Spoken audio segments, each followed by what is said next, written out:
Allez, je reviens pour la dernière fois aujourd'hui. Alors, on me demande d'être un petit peu plus explicite. Alors, parce que je pense qu'aujourd'hui, il faut quand même rester attaché à l'actualité.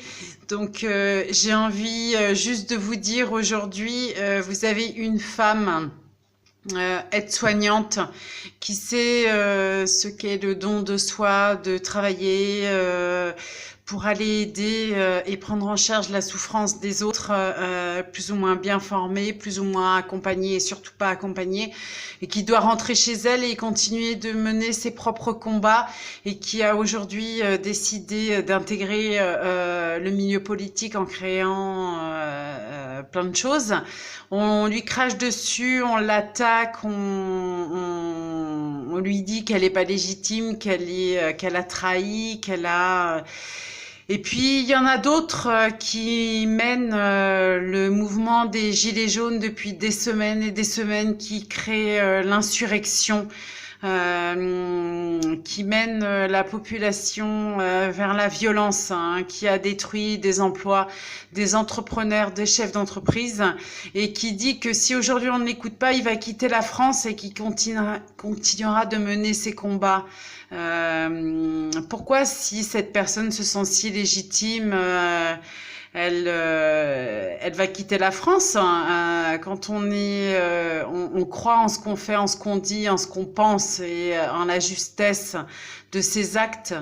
On reste dans la place. On n'a pas besoin d'aller se cacher ailleurs. Voilà, j'avais juste envie de dire ça puisque aujourd'hui, et je l'entends, et c'est ma voix aussi, en 2019, il faut parler le langage de 2019. Je parle le langage de 2019, mais ouvrez les yeux, menez les bons combats et restez dans la proximité, le lien, et regardez les autres. Écoutez, entendez. Ne laissez pas vos colères, hein, ne laissez pas vos manquements qui ne sont que les vôtres. On est en échec parce qu'on a refusé d'entreprendre uniquement. Alors, on peut être en échec aussi parce qu'on a entrepris. Mais entreprendre, c'est avoir foi en ce qu'on fait.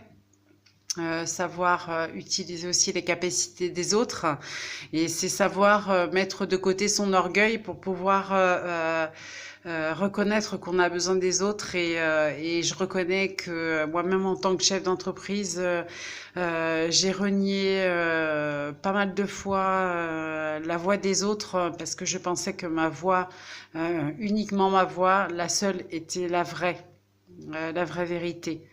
Et on m'a amené sur le chemin des gens qui m'ont prouvé que ma voix n'était pas vraie, mais que quand on avait une vraie voix, ensemble, on pouvait la mener. Voilà. Juste à réfléchir, à méditer. Je vous embrasse. Ciao, ciao. Bonne soirée.